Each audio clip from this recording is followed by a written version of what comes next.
Amigos, retornamos ya por aquí con todos ustedes. Le decía hacer la pausa a nuestra buena amiga Jacqueline Familia, quien es coach de la felicidad. Siempre viene con nosotros a compartir algunas orientaciones, pero en el día de hoy se hace acompañar de otra profesional. Precisamente la licenciada Diana Armonte la acompaña en el día de hoy para no solamente conversar de temas sobre la conducta, sino también conocer a veces esas características que conllevan esos actos lamentables de suicidio, pero también ese manejo y ese control de ese duelo que a veces es tan importante. Jacqueline, bienvenida a usted y a su invitada en el día de hoy. Muy buenas tardes, gente bonita, buenas noches, que diga, ustedes saben los programas en vivo, feliz de acompañarlos nuevamente aquí en Telediario. Robert, un placer saludarte a ti también. Aquí la compañera y colega Diana Almonte nos trae un tema que ya como cierre de estos temas, como bien decías, Robert, que estábamos tratando acerca del suicidio, acerca de la depresión que nos causa el propio suicidio, ¿cierto? Y que muchísimas cosas que se nos salen de control, abarcar, ya que estos sucesos que salen de nuestras manos nos pasan como familia, ¿cómo abordamos el tema ya per se, que ya nos cae el 20, que ya ese familiar o esa personita, esa persona, ese familiar hizo lo que tenía que hacer lamentablemente? ¿Cómo Diana afronta un familiar que tiene una pérdida, este duelo? Hola Jacqueline, gracias por la Hola, hola. invitación. Lo primero es que antes de enfrentar, deben identificar qué es el duelo. Por supuesto. Para haber un duelo, tuvo que haber una pérdida, porque el duelo es el proceso psicológico normal de adaptación que se pone en marcha frente a la pérdida. Y se pone el duelo cuando existe esa pérdida ¿de qué? De un familiar, aun sea por muerte súbita o por muerte de enfermedad. Aun sea por, existen diferentes tipos de duelo, porque hay un duelo laboral, hay duelo de diferentes tipos de pérdida, ¿cierto? Todo lo que se llame pérdida enfrenta un tipo de duelo. En el duelo existen diferentes etapas. En las etapas del duelo encontramos en primera instancia lo que es la negación. ¿Y qué es negarse? Negarse es no aceptar, porque aceptar es la última. Y recordemos que al ser un proceso de adaptación, la negación comprende un apartamiento total. La persona que lleva ese duelo siente la necesidad de alejarse y se dice no, esto no está pasando. Sí, porque vive una realidad propia. Al negarme a que este suceso no es real, tengo que apartarme, porque si sigo compartiendo con los demás, hay un amplio recordatorio de que sí es cierta la muerte. Ay, lo siento mucho, ay, qué pena por ti, ay, que esto, que aquello. Entonces, el apartarse es como una forma de sí, estoy viviendo este proceso, pero no es real, me niego a ello. Es una negación, que sería la tercera etapa, porque en esa primera etapa de negación, o sea, negociación, en esa primera etapa entendemos que la persona como tal o la familia, que es el deudo, el doliente, hace todo lo posible por desplazar ese dolor que está sintiendo, donde en realidad lo mejor sería enfrentarlo, pero cabe destacarte algo. Las realidades que se viven en el duelo son que todo depende de la realidad social, la realidad familiar, de la manera y las lealtades que se tienen entre las familias. Los duelos son sociales, comprenden culturas. Sí. Los duelos van a depender mucho de la manera en que ha vivido a nivel sociológico, psicológico y biológico la persona. Y ya después, Diana, que ya vimos que la negación es absoluta en esta persona que tiene su pérdida, ¿qué es lo siguiente que podemos notar como familiares? ¿Cuál es el siguiente paso para darnos cuenta que esta persona está llevando un duelo correcto? O sea, que las etapas las está pasando de modo natural y que no se está abstrayendo a esta y quedándose abarcado en un lugar. ¿Cuál es la siguiente luego de la negación?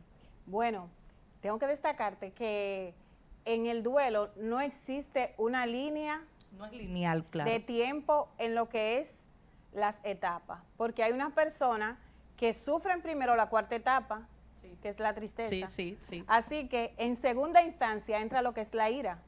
Correcto, Esa esta es es la segunda etapa. Y ahí, en esa ira, el familiar deudo siente un enojo tan grande porque, ¿qué fue lo que hice mal? Esas son las cuestionantes. ¿Qué no hice? ¿Qué no hice? ¿Qué me faltó hacer? ¿O qué hice de más? O empieza a tener dentro de sí las preguntas como, yo debí haber hecho esto y esto y esto. Hace un conteo, pero ¿Cree que pudo haberlo evitado? esos son mecanismos de defensa psicológicos. Por eso hay que entender que la ira es normal y que no pasarse ninguna de esas etapas, así no sean en orden, es lo mejor para que una familia pueda llegar a sanarse, porque Correcto. sí existe la sanación. Correcto, sí. Y luego de que la ira, no que pase, sino que ya, bueno, entendí que no fue mi culpa, entendí que esto es un suceso que sale de mis manos. ¿Cuál es la siguiente etapa a pasar a esto? Después que pasamos de ese enojo terrible, que es un sinnúmero de emociones, entramos a lo que es la negociación. En la negociación existe la ventaja de que nosotros nos ponemos casi en el cerebro del muerto, por así decirlo, porque decimos, no, espérate, a él no le hubiera gustado que yo esté así. Correcto. O todos mis familiares, ¿qué pueden sentir también ellos? Yo no puedo quedarme enyoecido, yo tengo que hacer lo posible por vivir este duelo con toda la familia. Es una negociación porque la persona hace un papel de negociador. Con él mismo. Con él mismo y dice, bueno, en realidad yo debo de llorar si siento el deseo de llorar. Y debo abrirme debo a este abrirme, sentimiento, por debo supuesto. de compartir, porque en la ira y en la negación que hubo en las dos primeras etapas, la persona hizo un alejamiento total. Correcto. De la sociedad y de la familia en muchas ocasiones. Y encontramos que familias de 5 personas están todas viviendo un duelo diferente. Porque el duelo se va a vivir de acuerdo al vínculo que usted tuvo con esa persona. Así es. Y también que se vive que dependiendo si fue el niño o la abuela o el padre, dependiendo cuál era el rol en la familia de ese individuo, así si era el proveedor, imagínate, no es lo mismo que si es al que le proveen. Entonces, Jacqueline, sí, si me señor. permite agregarle para que no se me vaya Sí, señor, muy por lejos de ese supuesto. punto ahí. En el caso cuando es el padre y la madre, que no es muy frecuente ver ese tipo de casos. Bueno, cuando es el padre y la madre, esos son uno de los duelos que viven los infantes y los adolescentes, porque ya cuando se tiene al padre y la madre, uno en nivel de adultez, uno asume un tipo de la vida te prepara para ello. Diferente.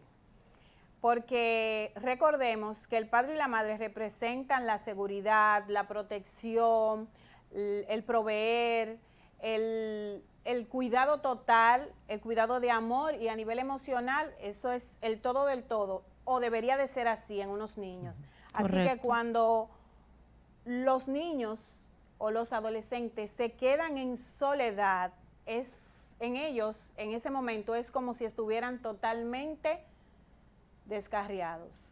No se sienten encajados en ningún ámbito de su vida, ni siquiera con sus propios familiares. No se siente que pertenecen a ningún lugar, se Así sienten es. que están como en el hilo, no se sienten, como tú decías, acarrilados, ¿para dónde voy? ¿A qué familiar debo ahora pegarme? ¿Cuáles van a ser las personas que me van a guiar, que me van a dar amor?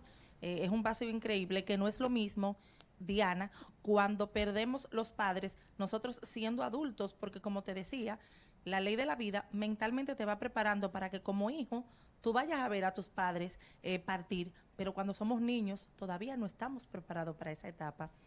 Entonces, ya hablando de que el ser humano hace una negociación con él mismo, después de esta negociación, ¿qué es la otra parte del duelo que podemos ver? ¿Cuál es la siguiente, Diana? Bueno, hay un afrontamiento que lo vamos a llamar tristeza.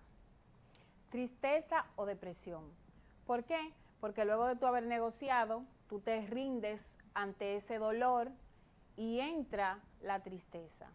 Una tristeza que puede complicarse, pero depende cómo la persona tenga una red de apoyo, podrá salir de esa etapa. Correcto. En la tristeza notamos a un individuo con una congoja continua que no le permite en ocasiones expresarse, sino que con llantos. Sí, y cuando ve personas cercanas, dígase que si fue la madre que murió, en este caso cuando ve la hermana, que era muy apegada a mamá, entonces le cae la tristeza y la lloradera, y eso sí es cierto. Pero es una parte también, Diana, muy sanadora del duelo. Así es. Porque esa tristeza es la que nos hace terminar de sacar, por decir una palabra, todas esas cositas que estaban guardaditas, que en las otras etapas del duelo no nos dimos la oportunidad de expresar. Entonces, después que esta tristeza nos ayuda a sacar ese conconcito emocional que teníamos ahí guardado, ¿cuál es la siguiente? ¿Cuál es la que nos hace ya decir, ver esa lucecita al final del túnel para poder llevar un duelo sano, Diana? Bueno, un duelo sano, qué bueno que lo dices así. Sí, porque sé que no es fácil decir un duelo sano, porque hay cosas que... Bueno, así es. Un duelo sano llegaría a un término bien. ¿Dónde? Donde la persona termina adaptándose Correcto. a la no existencia de su familiar.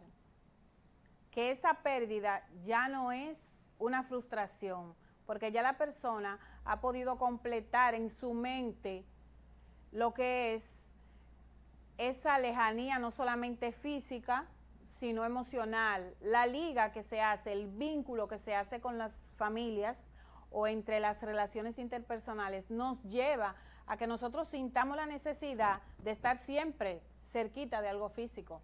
Saber vivir Diana, con el recuerdo de la pérdida, ¿sí, señor? Diana, algo que usted dijo que creo que puede ser una pregunta muy interesante a nuestros televidentes. Usted habló de adaptando, porque no existe superación de ese dolor. Habló de adaptación, no superación. Existe la superación del dolor, porque ya cuando usted llega a una aceptación, usted va a vivir con dignidad en cuanto a la pérdida. Porque la sanación total se da cuando nosotros vemos una persona reintegrarse nueva vez en todos los ámbitos de su vida y no existe nada complicado, o sea, no hay nada patológico en ese duelo, porque llegó a la aceptación y en la aceptación pudo comprender y dividir ese dolor de sus ocupaciones a nivel social, a nivel psicológico. Puede seguir con su vida, no es que va a tirar a un lado las vivencias que tuvo con ese familiar. Está el recuerdo, pero ya puedo vivir con ese recuerdo. Vivo con el recuerdo y vivo con dignidad, en el sentido de entender que como ser humano tengo que seguir adelante, porque aún respiro, porque aún siento, tengo emociones, Correcto. Necesitan de mí. Necesitamos opacar un poquito el yo. Exactamente. Para continuar con las cosas que nos rodean, las familias, los amigos, nuestras comunidades, lo laboral. El diario vivir. El diario vivir. Entonces, cuando llega esa aceptación, el duelo no tiene un tiempo. Claro, no está cronometrado. No está cronometrado, no hay un tiempo, pero sí es necesario que las personas puedan identificar que han logrado un tipo de superación. Perfecto. Diana, muchísimas gracias por tu participación aquí. Señores, esta es Diana Almonte, psicóloga clínica y especialista en duelo. Espero que les haya servido y demos cierre a estos temas por ahora, ¿verdad? Tan dolorosos, y les haya servido a quienes estén pasando por esta situación. Vamos contigo, Robert. Muchas gracias. Excelente. Jacqueline, Diana, muchísimas gracias. Pendiente, porque creo que este tema debe seguir siendo ampliado por ustedes, que son dos profesionales expertas en estos temas de la conducta humana. Muchísimas gracias. Nosotros hacemos una pausa, retornamos de inmediato con todos ustedes. Ya Jacinto Hernández está por aquí con nosotros.